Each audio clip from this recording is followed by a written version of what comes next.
Hi everyone, welcome. We're down here in my wormery preparing to check in on my VermiBag Mini here.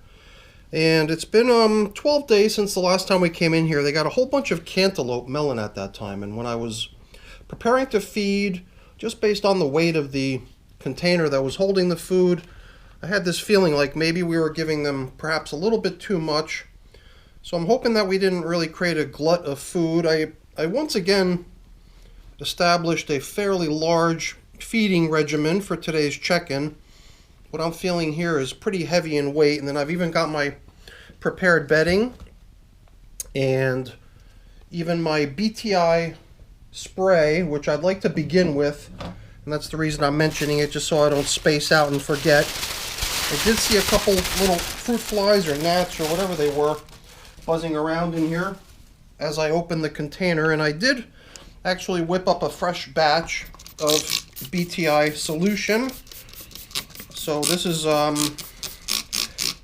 stuff that I'm almost certain is gonna have the BTI bacteria in it, alive and well. The stuff I'd been spraying around in my systems recently, I was starting to question whether or not that stuff has any sort of shelf life, and whether what I was using was perhaps already sitting around so long that it wasn't going to be effective anymore. And since here and there I've been noticing flying insects here and there, I thought I'd like to try to get ahead of the curve and try to make sure we're not in for a big how did Anne put it, gnatpocalypse or something like that.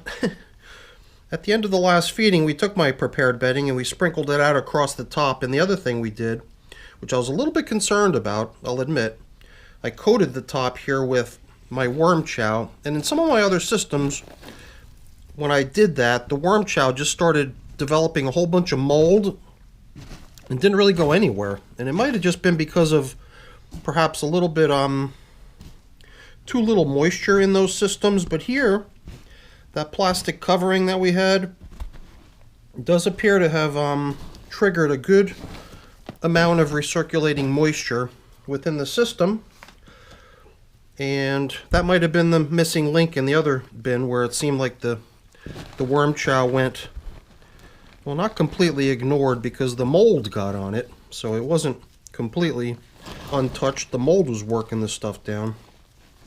And over in those other systems, I had to take the take what was left of that worm chow as well as the mold that was growing on it and just blend it down into the bed. Here I was a little bit uncertain as to what to expect, so I'm really happy to see that they did actually come up for all that worm chow, and even looks like they might have nibbled a little bit on the nice top coating of bedding we gave them out here. The bedding was pretty generously applied last time because we opened up a little pit down in the middle. We dropped in bedding, then we returned all the old food scraps we encountered along the way. Then we put in even more bedding, onto which the new food went, all the cantaloupe melon scraps. And then at the very end, as you saw when we first opened up, we top coated with even more. So even though we were pretty generous with the bedding last time, I do feel like I could be even more generous, so that's why I've got my supply of the prepared bedding here on the side. I was trying to gauge moisture. A lot of times I've been using the perimeter of the container out here where the material butts up to the fabric that the container is made up out of, and it is there that I sometimes find that, I do sometimes find that the material's a little bit dry. You might have noticed and even heard the dryness of the material as I was excavating. But I still feel like we're in good enough shape that I probably don't need to come in at the very end with my squirt bottle like we did a couple times recently and dampen things. Luckily the system seems to have been hanging on to its moisture quite nicely without any help.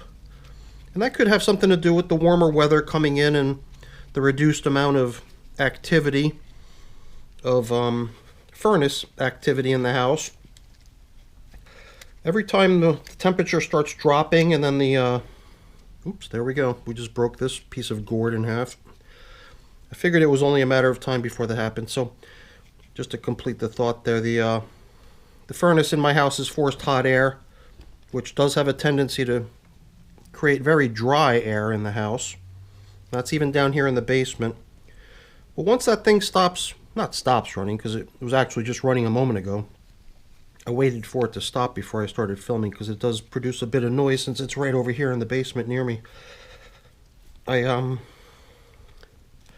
do notice that in the summertime when the furnace is not running, there's a great deal more moisture in the air, a great deal more humidity, and then as a result my worm bins don't seem to get as dry. But in the wintertime it does seem like things get kind of arid, and I do need to compensate for that a little bit.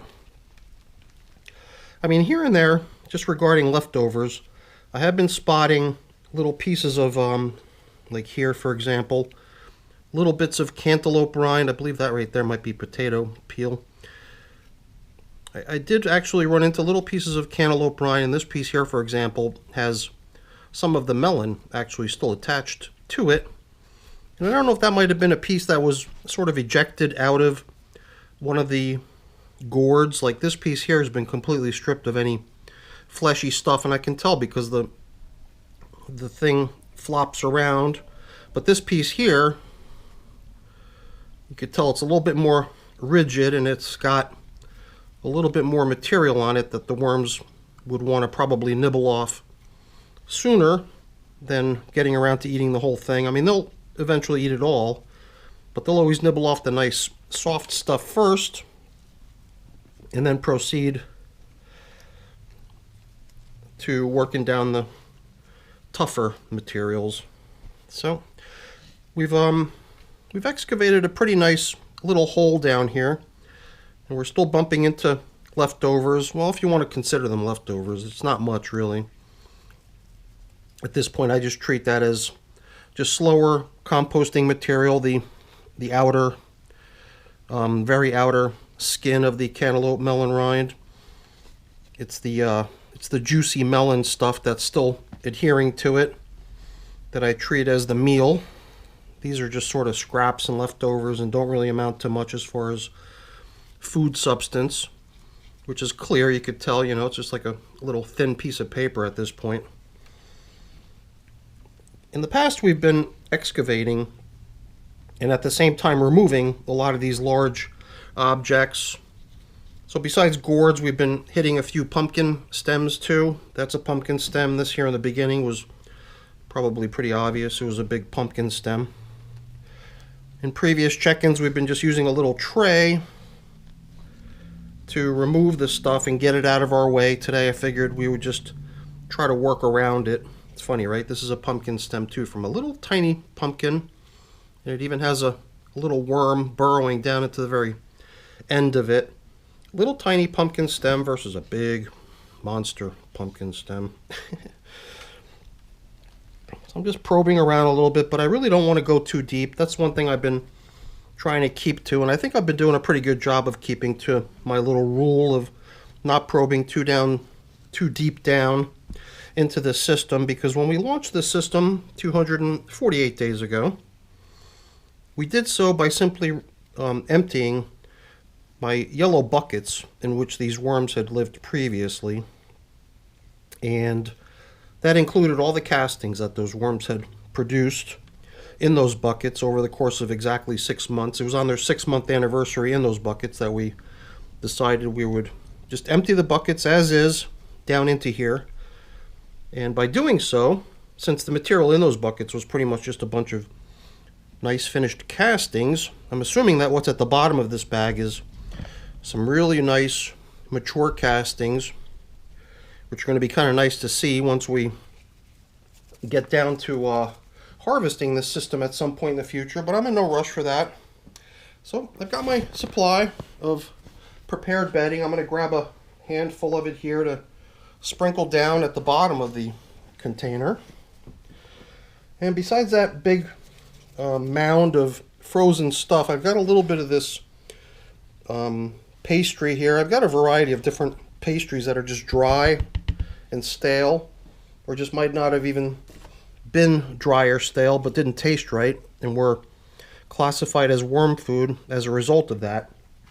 And here's a little bit of it too. This stuff was so dry I had to actually get a saw and I had to saw this stuff because it was so firm, but it's been soaking in water, so it's softened up enough that it's actually breaking very easily now. This is in Hungarian we call this stuff kolacs, and I think I've seen it in the stores. It's like this sweet bread, and it's kind of a delicacy. It's not really bread. I don't even know what it is. I treat it more as a pastry. But once again, it's been classified as worm food because in this case, not because it had bad flavor, but because it had dried out. So now here we've got an assortment of different things, and that includes this big old chunk of material. Look at the size of that thing. Holy cow. Here too is a very large chunk of material. I mean, this is probably like the butt end of a head of cabbage. That's bread. Here's some stems of things. I don't always know everything that's going in here because the worms are fed stuff that originates not only from here, but also sometimes from my mom and sometimes even other places. So I'm not always entirely certain what the worms are being fed. I'll admit to that. And you know, usually we go into these feedings by first placing these old objects down low into the feeding zone and then plopping in the fresh stuff. So I kind of got distracted there because I was so anxious to get this nice big feeding situated down in the worm bin. So I guess we'll start returning these pumpkin stems and gourds down into the hole. And I've entertained the idea of actually helping some of these objects along. I mean, this object, I think this was cracked accidentally at the end of the last feeding as I was sort of trying to push material down a little bit. Oops, I heard that crack again. But I really shouldn't get too caught up in trying to preserve this material and prevent it from breaking and stuff like that. I mean, all this stuff is eventually just going to go. It's only a matter of time. So I do sometimes think that perhaps I should just be helping this stuff along a little bit to the finish line. So, you know, why don't we go ahead and give them a little bit more bedding that can sort of accompany this feeding. I'm going to spread it out right over the feeding before we actually bring back the material that was shoved off to the edges to cover up a little bit. And we don't even need to cover up entirely. I just like to try to get things sort of level, because that plastic that covers things here is going to force some nice recirculation of moisture, and it also, as a result, seems to cause a good bit of worm activity out here on the surface. So stuff out on the surface is probably just as likely to get a nice bit of attention from the worms as anything else. In fact, you know, these composting worms are usually thought to be surface dwelling type worms. That's where they go looking for their food, and I think that might also be where they generally like to mate. The other thing we did after we put down the top coating of bedding, as well as the worm chow, was we put a whole bunch of grit out on the top too. So I don't think we're going to bother with adding grit this time, mainly because I just didn't come prepared with it. Before we close up though, I'm going to, just for good measure, spray a little bit more of this stuff out around the top surface. I refer to it as BTI. I'm not sure if I referenced its commercial name or its product name. If you go to the store, you're looking for mosquito dunks, and even though it's called mosquito dunks, it does seem to do a pretty good job preventing outbreaks of gnats and fruit flies and stuff like that, and that's the reason I use this stuff. And I've had pretty good success with it in the past, as have others.